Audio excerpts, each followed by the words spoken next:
Welcome students, welcome to IIB digital classroom. आज हम एक नया चैप्टर देखने वाले हैं, that is photosynthesis in higher plants.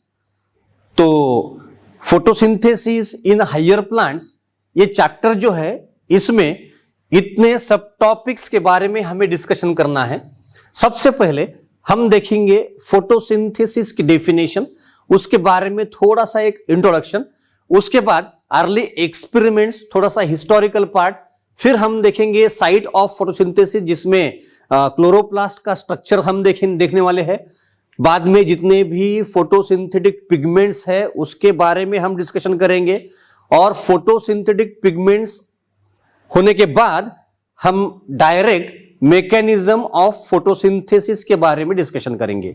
Mechanism of photosynthesis दो पार्ट में डिवाइड होता है, एक लाइट रिएक्शन और एक डार्क रिएक्शन। मैकेनिज्म होने के बाद फोटो रेस्पिरेशन, और उसके बाद लास्ट सब टॉपिक हम देखेंगे factors affecting rate of photosynthesis. तो ये जो सीक्वेंस है सब टॉपिक्स का, थोड़ा सा हम इस चैप्टर में सीक्वेंस चेंज करने वाले हैं।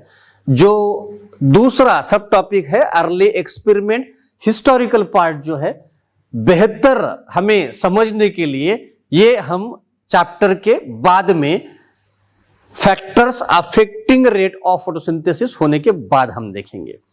तो हम स्टार्ट करते हैं photosynthesis. Photosynthesis is an intracellular anabolic process in which glucose is synthesized by using simple inorganic substances such as carbon dioxide and water in presence of light and chlorophyll A with the release of oxygen as a byproduct. तो photosynthesis जो है, it is an intracellular process. Entire mechanism of photosynthesis takes place in the chloroplast. It is anabolic process या constructive process या endothermic process. It is constructive process क्योंकि इसमें simple inorganic components का conversion complex organic substance में होता है। तो ये chemical bond, covalent bond form करने के लिए एनर्जी चाहिए। Therefore it is constructive process, it is anabolic process या इट इज एंडोथर्मिक प्रोसेस।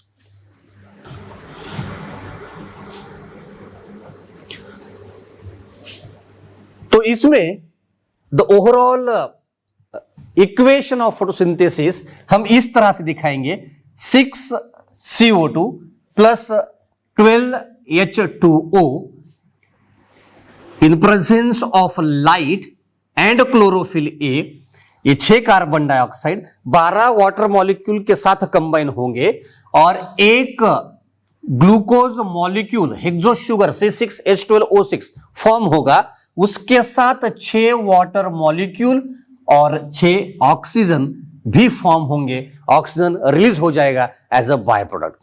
तो 12 वाटर मॉलिक्यूल ही क्यों, ये हम बाद में देखने वाले हैं। मैकेनिज्म ऑफ फोटोसिंथेसिस में इंटायर मैकेनिज्म समराइज करने के लिए हम समराइज करेंगे थ्रू दिस इक्वेशन। तो यहां पर सिंपल इनऑर्गेनिक कंपोनेंट्स का कॉम्प्लेक्स ऑर्गेनिक सब्सटेंस में कन्वर्शन होता है, इसलिए ये कंस्ट्रक्टिव प्रोसेस है। This is anabolic process. यहां पर light energy is converted into chemical energy, light energy utilize होती है, इसलिए ये एंडोथर्मिक रिएक्शन है। It is uphill process. हमने इसे अपहील प्रोसेस भी कहा क्योंकि सबस्ट्रेट में एनर्जी कम है और प्रोडक्ट में एनर्जी ज्यादा है, इसलिए ये मेटाबॉलिक प्रोसेस, ये एनाबॉलिक प्रोसेस अपहील प्रोसेस भी है। अपहील प्रोसेस के साथ इसे हमने रेडॉक्स रिएक्शन भी कहा।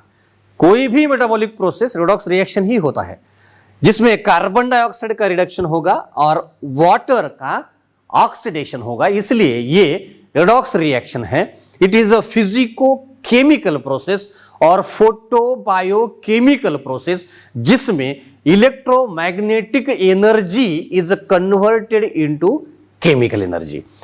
तो फोटोसिंथेसिस का इंपॉर्टेंस आपको मालूम है, it is the primary source of food on earth. It also maintain equilibrium of oxygen in atmosphere. Classification के लिए जितने भी क्राइटेरिया है, जितने भी कैरेक्टर्स है, उसमें एक mode of nutrition is an important criteria. तो on the basis of mode of nutrition all living organisms are classified into two types, एक ऑटोट्रॉफिक और दूसरा हेटेरोट्रॉफिक। ऑटोट्रॉफिक ऑर्गेनिज्म यानी organisms which can synthesize, prepare their own food material, या the organisms which can fulfill their own energy requirement। और जो organism खुद की energy की रिक्वायरमेंट फुलफिल नहीं कर सकते, they are called as heterotrophic organisms. तो ये हमारे फोटोसिंथेसिस का पार्ट नहीं। ऑटोट्रॉफिक ऑर्गेनिजम्स हमने on the basis of again energy they obtain, they use, इसके आधार पर autotrophic organisms again classified into two groups, एक फोटो ऑटोट्रॉफ्स, दूसरा कीमो ऑटोट्रॉफ्स। तो photoautotrophs use light energy, chemoautotrophs use chemical energy. तो photo autotrophic organisms अगर light को use करते हैं, they utilise light, they absorb light and they convert it into chemical energy. तो इसलिए light को absorb करने के लिए फोटोसिंथेटिक पिगमेंट्स उनमें प्रेजेंट होते हैं। Chemo autotrophs use chemical energy, इसलिए उनमें फोटोसिंथेटिक पिगमेंट्स एब्सेंट होते हैं। तो खुद की day to day life activity carry out करने के लिए जो भी जितना भी एनर्जी की रिक्वायरमेंट है, वो एनर्जी की रिक्वायरमेंट फुलफिल करने के लिए फोटो ऑटोट्रॉफ्स में जो भी फिजियोलॉजिकल प्रोसेस होता है, उस फिजियोलॉजिकल प्रोसेस को हमने नाम दिया फोटोसिंथेसिस। और कीमो ऑटोट्रॉफ्स में खुद की एनर्जी रिक्वायरमेंट को फुलफिल करने के लिए जो भी फिजियोलॉजिकल प्रोसेस होता है, उसे कीमोसिंथेसिस कहते हैं। तो कीमो ऑटोट्रॉफ्स, बाकी के चैप्टर्स में बहुत सारे एग्जाम्पल आपको हुए हैं, लेकिन इस चैप्टर में हम 3 एग्जाम्पल्स याद रखने वाले हैं। एक है Nitrosomonas, that is nitrifying bacteria, दूसरा है सल्फर बैक्टीरिया थायोबैसिलस, और तीसरा जो है इट इज आयरन बैक्टीरिया फेरोबैसिलस। तो नाइट्रोसोमोनास या नाइट्रीफाइंग बैक्टीरिया, आयरन बैक्टीरिया और सल्फर बैक्टीरिया, ये 3 एग्जाम्पल्स आपको याद रखना है कीमो ऑटोट्रॉफ्स के। तो फोटो ऑटोट्रॉफिक ऑर्गेनिज्म जो है, again they are of 2 types on the basis of product नहीं, बाय प्रोडक्ट तो सेम है, लेकिन बाय प्रोडक्ट अगर ऑक्सीजन हुआ तो इट इज ऑक्सीजेनिक, अगर by product other than oxygen हुआ तो इट इज अनऑक्सीजेनिक। तो फोटो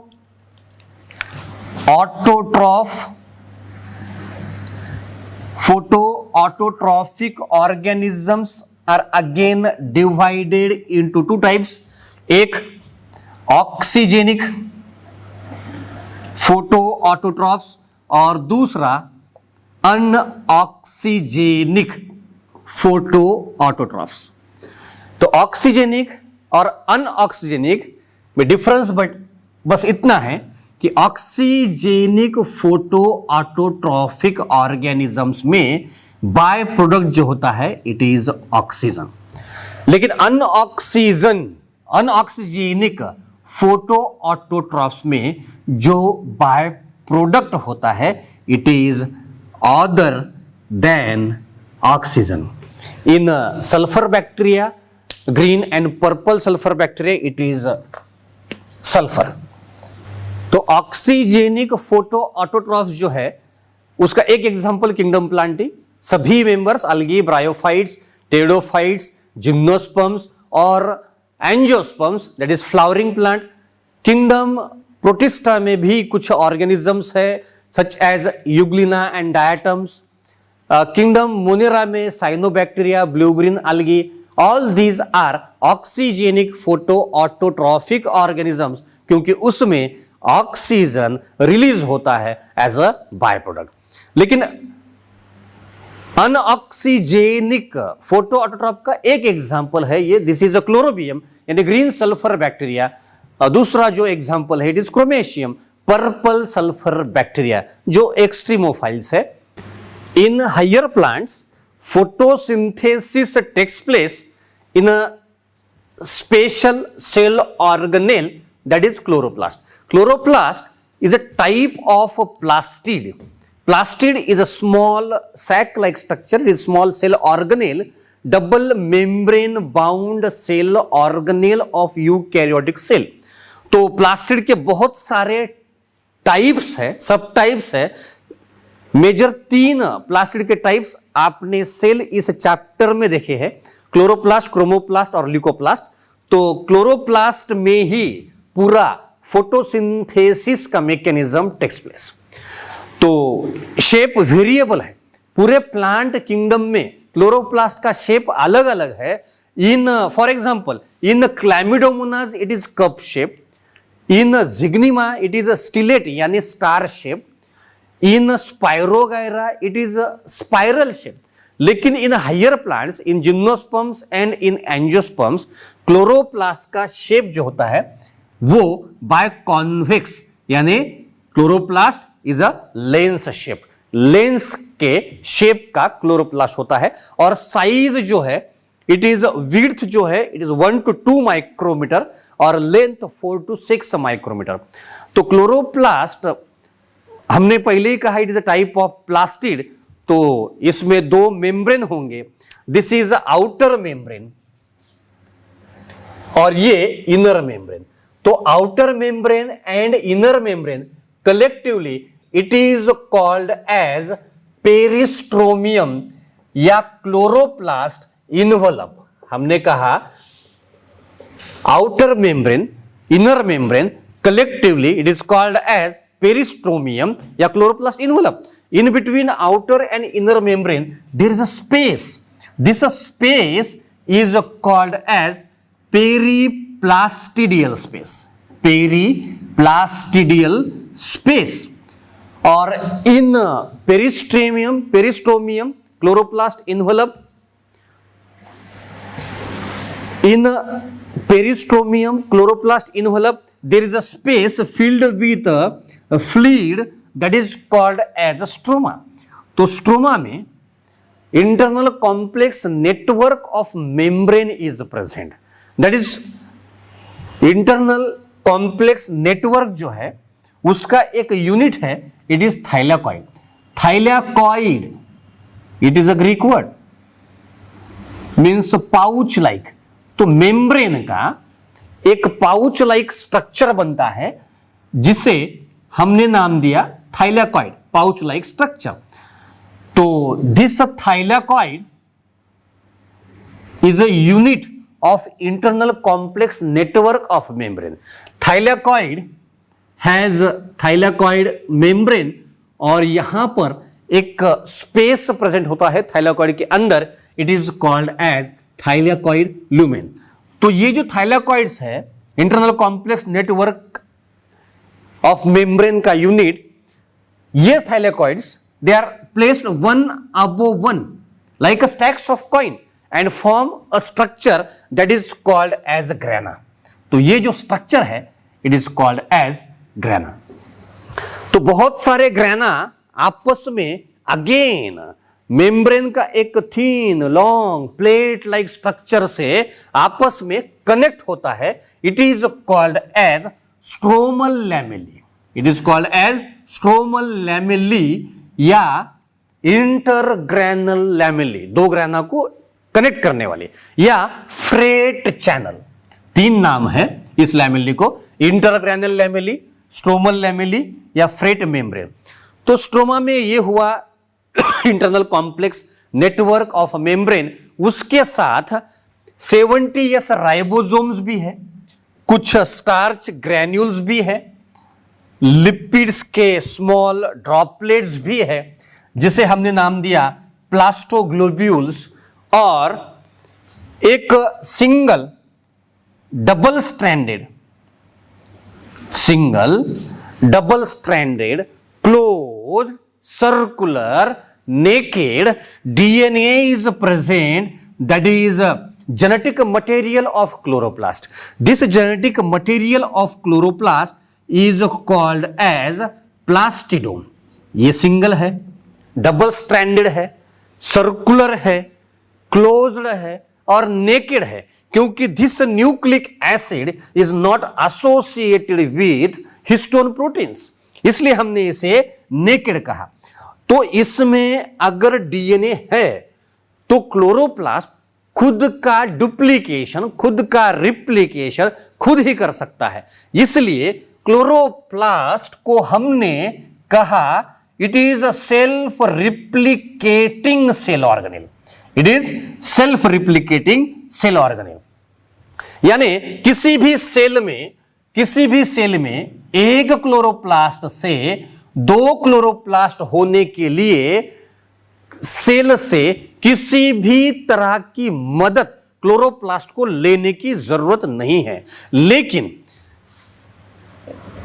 खुद का रिप्लिकेशन तो वो खुद कर सकता है, लेकिन रिप्लिकेशन कब हो और कितनी बार हो यह तय करता है उस मेसोफिल सेल का न्यूक्लियर डीएनए। इसलिए सेल्फ रिप्लिकेटिंग के साथ साथ ये सेमी ऑटोनॉमस भी है।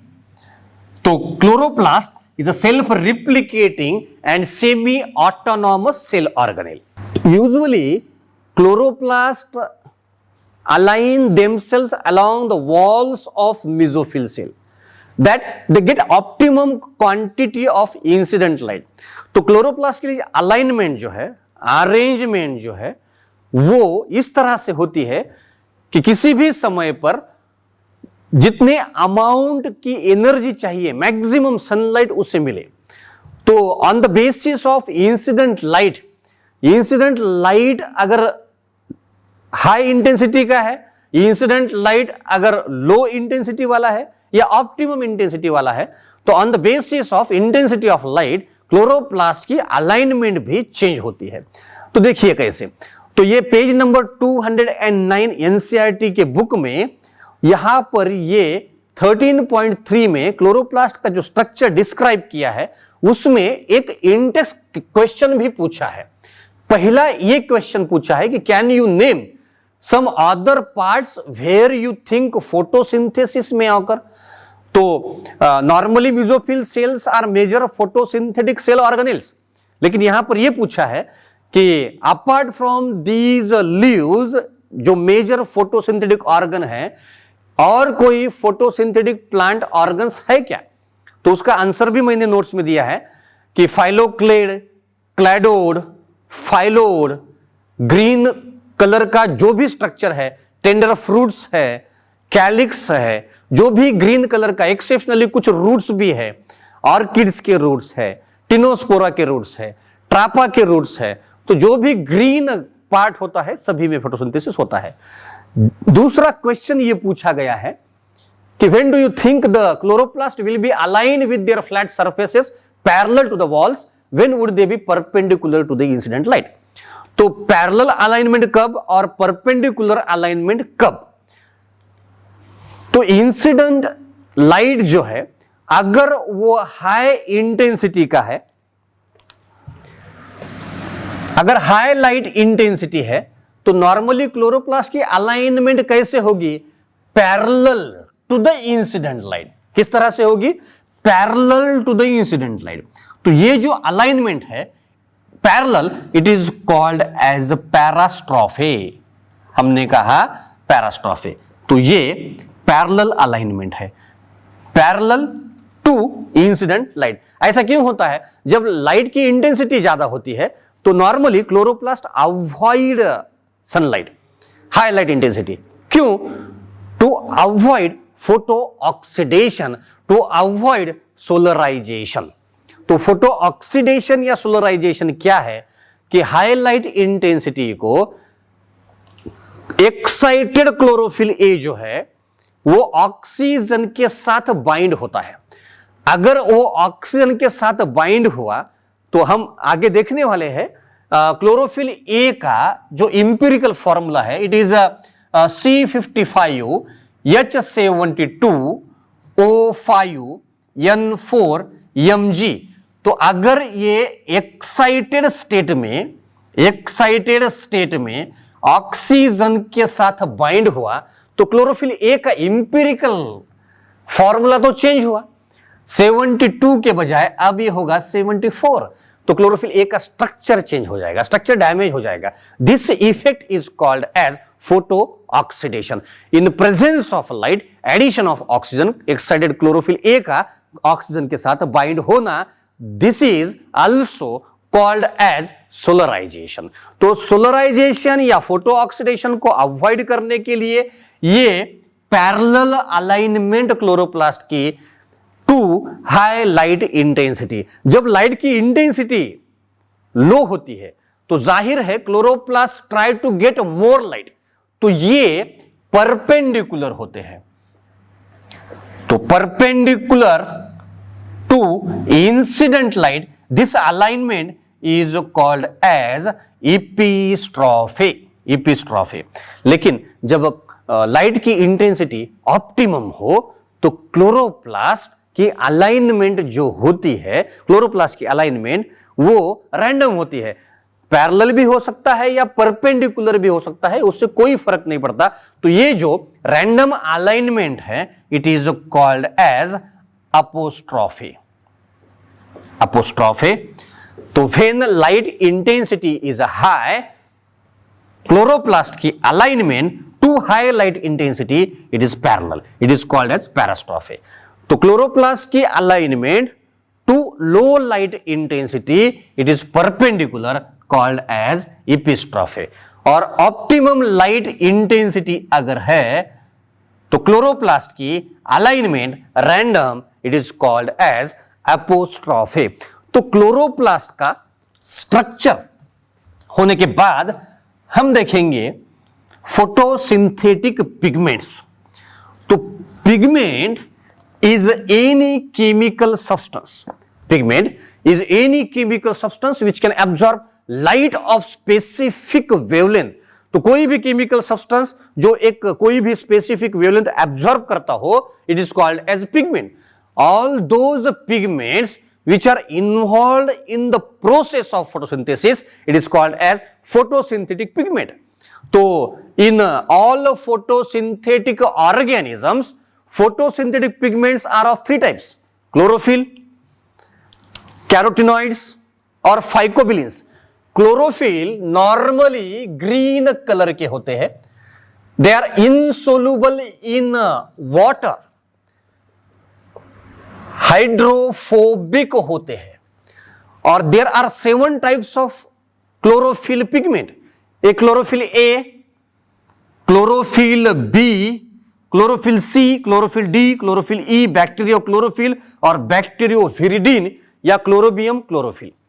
लेकिन हाइयर प्लांट्स में केवल 2 ही पिगमेंट्स प्रेजेंट होता है, एक क्लोरोफिल ए और दूसरा क्लोरोफिल बी। क्लोरोफिल ए का जो कलर है, we can separate all photosynthetic pigments.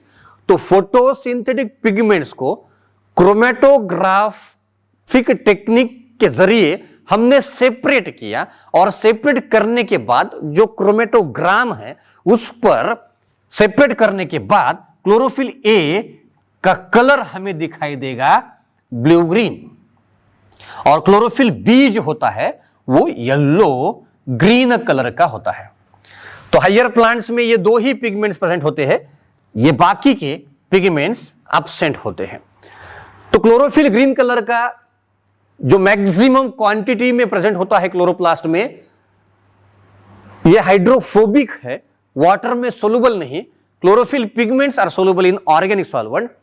Carotenoids ये जो है ये मेजर 2 टाइप के हैं, एक कैरोटीन, ज़ैंथोफिल। कैरोटीन जो है they are orange in colour, xanthophyll जो है येलो इन कलर, ये भी हाइड्रोफोबिक ही है। फाइकोबिलिन्स जो होते हैं वो नॉर्मली हाइयर प्लांट्स में प्रेजेंट नहीं होते। हाइयर प्लांट्स में केवल 4 ही पिगमेंट्स होते हैं, chlorophyll A, chlorophyll B, carotenes और ज़ैंथोफिल्स। फाइकोबिलिन्स जो है वो केवल algae में ही प्रेजेंट होते हैं, एक प्रोकैरियोटिक अलगी में ब्लू ग्रीन अलगी और दूसरा यूकैरियोटिक रेड अलगी में प्रेजेंट होते हैं। पॉज करो।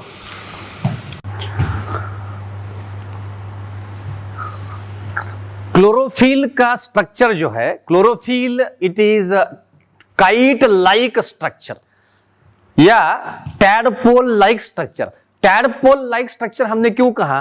क्योंकि टैडपोल जो लार्वा ऑफ एम्फीबियन है, it has only two parts, एक हेड और एक टेल। काइट को भी, पतंग को भी एक हेड और एक टेल भी होता है। उसी तरह क्लोरोफिल पिगमेंट जो है उसे दो पार्ट है, उसमें एक हेड और एक टेल। हेड पार्ट और टेल पार्ट। तो ये हेड जो है इट इज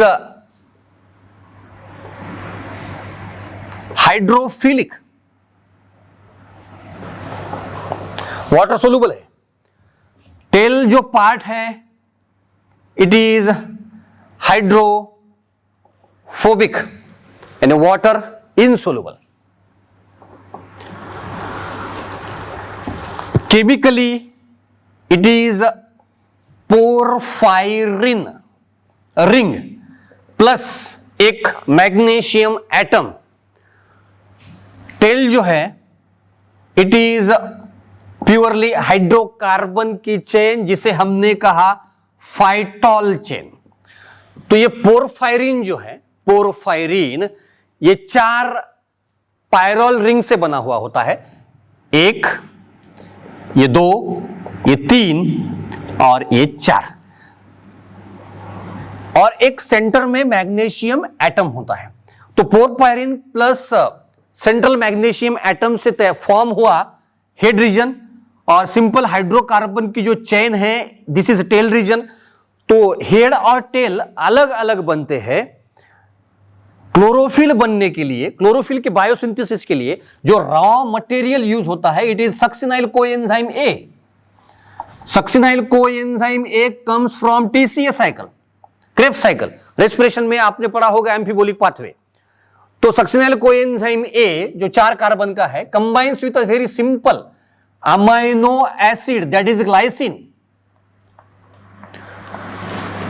तो क्लोरोफिल पूरा बनने तक जितने सक्सिनाइल कोएंजाइम ए चाहिए, जितने ग्लाइसिन चाहिए, उतने आपस में आके जुड़ जाते हैं और हेड प्लस टेल ये अलग अलग बनते हैं और इसे कहते हैं प्रोटोक्लोरोफिल या प्रोटोक्लोरोफिलाइड। और ये हेड और टेल आपस में यहां पर 7th carbon of 4th pyrrole ring, तो 4th पायरोल रिंग के 7th कार्बन पर यहां पर एक ईस्टर बॉन्ड फॉर्म होता है जिसके लिए 2 हाइड्रोजन लगते हैं और यहां पर electromagnetic energy act as a catalyst. तब ये मैच्योर क्लोरोफिल पिगमेंट बनता है। अगर लाइट एब्सेंट हो तो प्रोटोक्लोरोफिलाइड से mature structurally as well as functionally active mature chlorophyll नहीं बनेगा।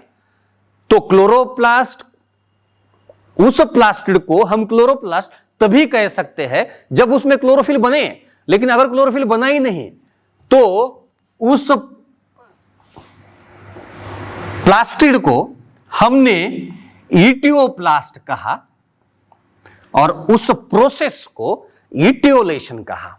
तो एक बात आपको याद रखना है, सक्सिनाइल कोएंजाइम ए और ग्लाइसिन जो है they are raw material for the biosynthesis of chlorophyll pigment. और क्लोरोफिल पिगमेंट, क्लोरोफिल ए और बी में क्या डिफरेंस है बाद में देखेंगे, लेकिन कोई भी क्लोरोफिल पिगमेंट हो this structure is common. It has head और टेल 2 पार्ट। तो हेड रीजन जो है it is hydrophilic in nature और टेल हाइड्रोफोबिक। लेकिन जब ये टेल और हेड आपस में जुड़ जाता है तो एंटायर पूरा का पूरा क्लोरोफिल बिकम हाइड्रोफोबिक, वो वाटर इनसोल्युबल होता है।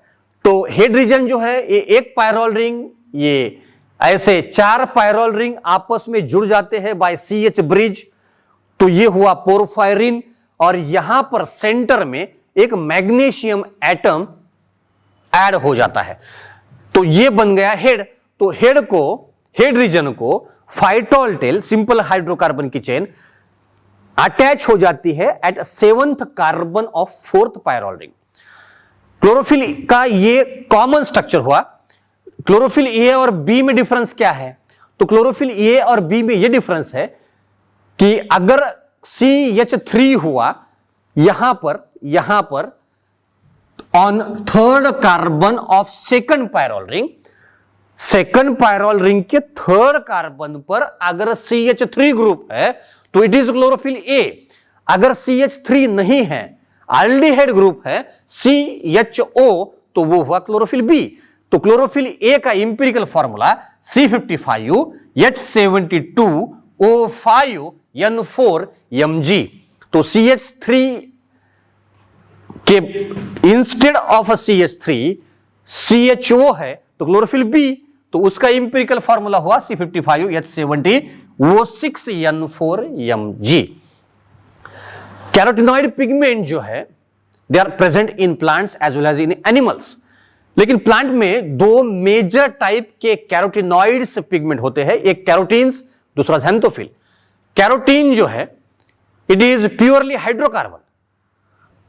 ज़ैंथोफिल जो है it is also called as carotenol, it is oxygenated carotene.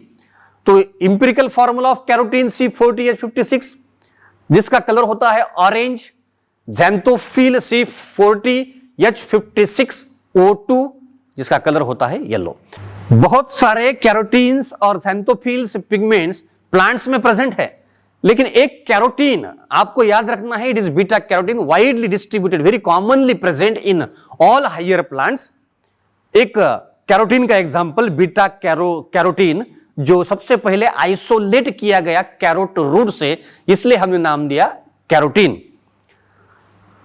Xanthophyll का एक एग्जांपल ल्यूटीन, आपको याद रखना होगा। Lutein is a very common xanthophyll having wide distribution in higher plants. Phycobilins, they are absent in higher plants.